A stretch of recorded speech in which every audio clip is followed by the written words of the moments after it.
আমি শুধু ভাবছি যে মুস্তাফিজের কেমন লাগছে, এই যে এত আগ্রহ, এত আলোচনা, এত এত স্বপ্ন যে মুস্তাফিজ 9 কোটি 20 লাখ রুপিতে কলকাতায় খেলবেন, বাংলাদেশের পাশেই খেলবেন। মুস্তাফিজ বাংলা ভাষায় কথা বলতে পারেন, অন্য ভাষায় সমস্যা হয় এবং বড় একটা হাইপ ক্রিয়েট হয়ে গেছে মুস্তাফিজ খেলবেন। কিন্তু শেষ পর্যন্ত মুস্তাফিজের আইপিএলে খেলা হচ্ছে না এবং সেখান থেকে তাকে এমনভাবে বাদ দেওয়া হলো, যেটা অবশ্যই, যেখানে মুস্তাফিজের সামান্য পরিমাণ দোষ নেই।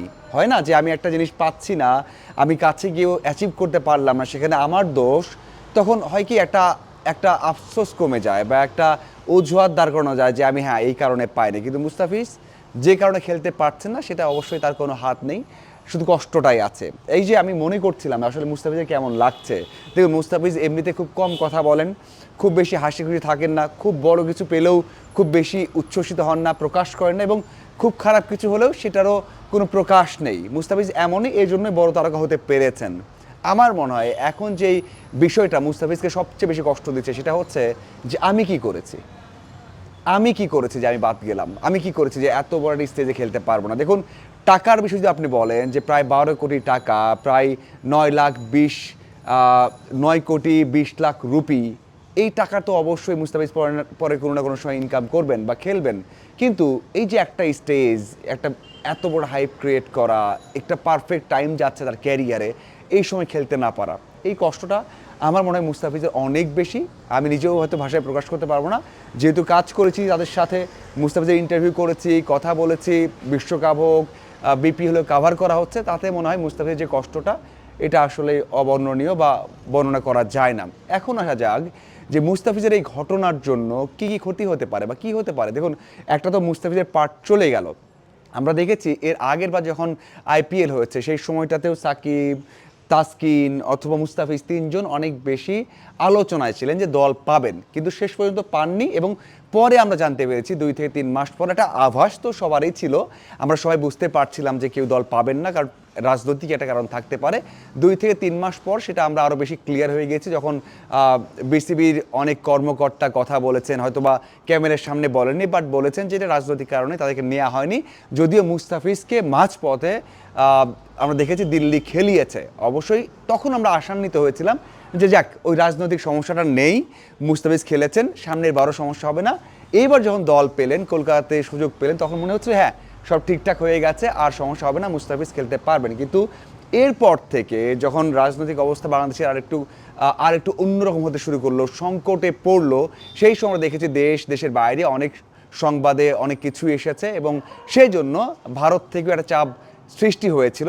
পুরো ভারত থেকে কলকাতার ম্যানেজমেন্টের উপর একটা চাপ সৃষ্টি হয়েছিল, এবং কি শাহরুখ খান, কিং খান, যাকে নিয়ে ভারতের কোনো ধরনের কমপ্লেন নেই, কোনো ধরনের অভিযোগ নেই, সেই শাহরুখ খানকে নিয়েও কিন্তু এই খেলা কেন্দ্রিক অনেক কিছু শুনতে হয়েছে, বলতে হয়েছে যে শাহরুখ খানকেও তারা বয়কট করতে পারেন বা বয়কট করতে চান, এবং শাহরুখ খান দেশের বিরুদ্ধে কাজ করছেন। এত বড় বড় অভিযোগটা এসেছে, তখন শেষ পর্যন্ত ভারতীয় ক্রিকেট বোর্ড বাধ্য হয়ে কলকাতাকে অফিসিয়াল একটা সিদ্ধান্ত নিতে বলেছে, এবং সিদ্ধান্তটা ফাইনাল হয়ে গেছে যে মুস্তাফিজ আর খেলতে পারবেন না এবারের আইপিএলটা। এটা অবশ্যই খারাপ একটা দিক হয়েছে। দেখুন, সামনে আরও অনেক বড় পথ কিন্তু রয়েছে, বিশ্বকাপ রয়েছে, 1 মাস নয়, বাংলাদেশ দল 26 বা 27 তারিখে যাওয়ার কথা ভারতে, বাংলাদেশ দল যাবে ভারতে বিশ্বকাপ খেলতে, এবং সেখানে কলকাতাতে 3টে ম্যাচ খেলবে, যেই কলকাতাতেই এত কিছু ঘটছে, সেখানে কোচিং স্টাফ সহ 30 জনের মতো বাংলাদেশ দল যাবে,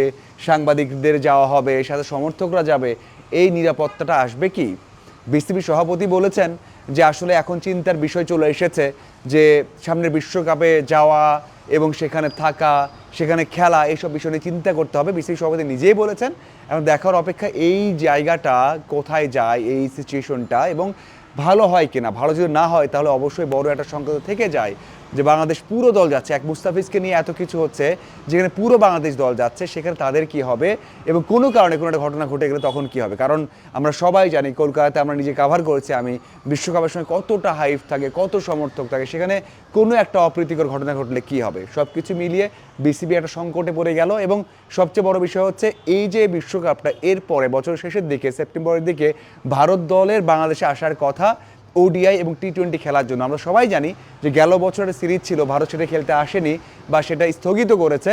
সামনের যে এই সিরিজটা আছে আমার মনে হয় যদি এই অবস্থা থাকে তাহলে তো 100% খেলতে আসবে না, একটু ভালো হলে মানে একেবারে ভালো না হওয়া পর্যন্ত ভারত বাংলাদেশে আসবে না, এটা আমরা নিশ্চিতভাবেই বলতে পারি। তো এই যে বিশ্বকাপের সংকট, সিরিজের সংকট, মুস্তাফিজ সংকট, এগুলো নিয়ে অনেক কিছু এখন সামনে রাজনৈতিক পরিস্থিতি ঠিক হবে কি না হওয়ার অপেক্ষা, সাথে হচ্ছে আমাদের দুই বোর্ডের কী অবস্থা সেটা দেখার অপেক্ষা থাকতে হচ্ছে। না হলে কিন্তু আপাতত কোনো কিছু সিদ্ধান্ত কেউই দিতে পারছে না, বা কী হবে সেটাও বলা অনেক কঠিন। দেখুন আরও একটা ছোট্ট কথা বলে শেষ করতে চাই, সেটা হচ্ছে শুধুমাত্র ভারত নয়, যদি বড় যে দলগুলো আছে, যদি ইংল্যান্ড, অস্ট্রেলিয়া, তাদের সাথে বাংলাদেশ দল খেলতে যায় সেখানে কিন্তু বড় একটা বাধার সম্মুখীন হতে হবে, কারণ ভারতের মতো একটা বড় দেশ, বড় দল ক্রিকেটে তারা আসছে না, এবং এটা অনেক কিছুই হতে পারে।